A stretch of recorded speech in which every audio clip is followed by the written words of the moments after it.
Lifestyle Hour. I'd now like to welcome my next guest in, TC Rogers. Thank you for joining me today. Thank you for having us. I appreciate it because there is a big relaunch of Options Magazine. This is the LGBTQ plus premier publication in the state.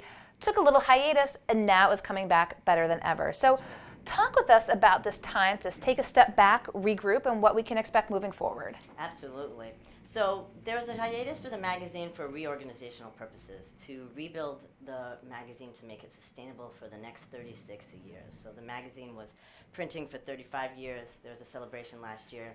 And then there was time to change leadership. Kyle McKendall, who was managing the magazine and doing a wonderful job, really needed to move on and take on some other adventures. And so there was a transition time. And then also, it was used to get a real groundswell of volunteers to help the magazine.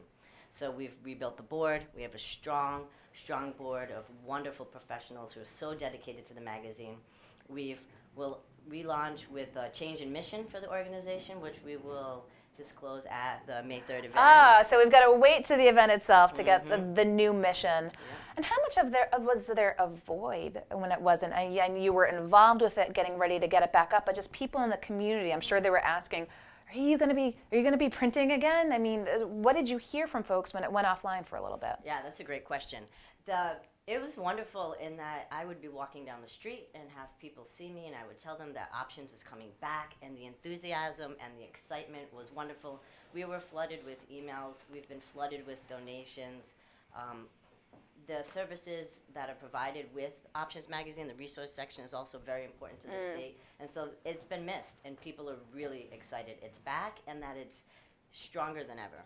So talk with us a little bit about the May 3rd event. Let's get some details. We'll put them all in the link after the fact. But tell us about this event. Absolutely. It's going to be a fabulous event filled with glitter, as we like to say.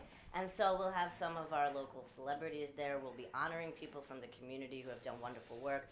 We're recognizing the leaders of today, the leaders of tomorrow, and past leaders who are there. And we're also going to have some drag shows and a local youth jazz ensemble and some drag queens there to give us some great entertainment. Fantastic. And again, this is the relaunch. So is there going to be a publication then? When's that paper going to be in the hands?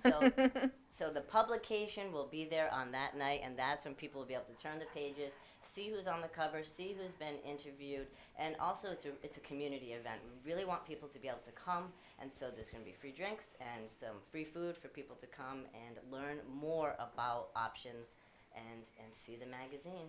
And you mentioned, too, the resource section. You know, how critical is this to let folks know what resources there are out there, sort of in that one place, that sort of one-stop shop? What's in this section, and what are folks looking for?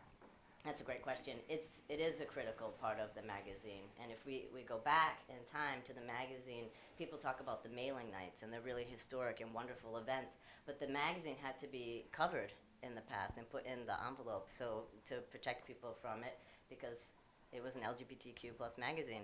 And so with the resources, they tell people where it's safe. Where can they go to the doctors that's safe? Where can you go to church that's safe? What are community events happening? So there's a wide range of services there, and it's sought after and used by doctors and mental health professionals and churches all around the southeast Rhode Island area.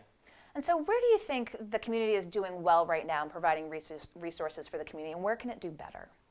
That's a great question. There are so many resources in the state. The first thing I think about is Thunder Mist, which is a health center that's really wonderful. But where it could do better is, I think we need more medical care, and we need the insurance companies to give doctors the ability to bring on new doctors. For example, Dr. Forcier has been wonderful in this field, and she could use some more help. I think Options is hoping to help the community come together a bit more, as are other organizations such as Pride, with a change in leadership. And so I think those are some places to start. And how often does it publish? Just go nuts and bolts? How much does it go? How often does it publish? Yeah. Yeah. So what we're going to be doing is we're aiming to do 10 months. Okay. To take a 2-month break off, but 10 months a year. And do you encourage subscriptions to help support the magazine? It's a free publication. It's very common that people will donate $25 a year, because that covers the cost of the magazine. we are really fortunate that people want this and they support it. But it is a free magazine and it will remain free. Okay, so that's very important to have it be free. How many issues do you put out when you do it monthly? Sure. We right now we're mailing to 2,300 homes. We have a mailing list of 3,000, but people move, so we'll be updating that at the event. Come put your address down if you've moved. But we print 5,000 copies a month, and it goes out to all of the businesses in Rhode Island and surrounding states. And if folks want more information about options, where are the best links to go to? optionsrhodeisland.org. Contact, come right into our email, and we'll get right back to you. Again, May 3rd, the relaunch of Options Magazine, because as you said, was around 36 years. 36 years. And now you're looking to get it funded and in a place for 35 more. So you talk about those donations from folks, but I have to imagine you depend on the support of advertisers and folks in the community to keep it going. Absolutely, and we're really fortunate. Advertisers are there and ready, and they've been ready before we were ready to publish. And we're really fortunate. We get so much support. And also the event is donations. So we're getting donations from food and beverages from around the state to help keep the costs, help it be a community event. And it really is a wonderful show of support for Options and the LGBTQ community. And as you said, there'll be glitter. There will be glitter. We'll have all the links again for the relaunch of Options Magazine. Again, the big event on May 3rd. T.C. Rogers, I appreciate you taking the time to come in. Thank you very much. I'll let you go around the corner. Okay, thanks so much.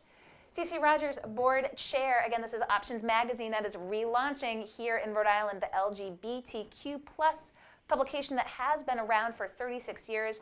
Took a little reset, and now they're back, as they said, better than ever. I appreciate TC taking the time to come here to the Navigant Credit Union Broadcast Center.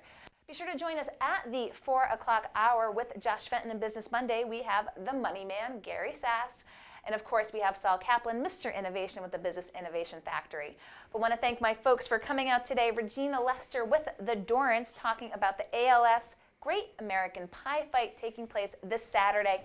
You may have seen online already some folks getting pied, some challenges out there. Speaking of which, restaurateur Ed Brady here in studio, I believe, has one outstanding. They have a Thirsty Beaver in Cranston, and he's challenged Mayor Alan Fung to get pied. So we'll see when that happens as well. And again, T.C. Rogers with Options Magazine. Appreciate having all my guests here in the Navigant Credit Union Broadcast Center. So stay tuned for 4 o'clock. I look forward to seeing everyone back here in studio tomorrow. I'm GoLocal News Editor Kate Nagel.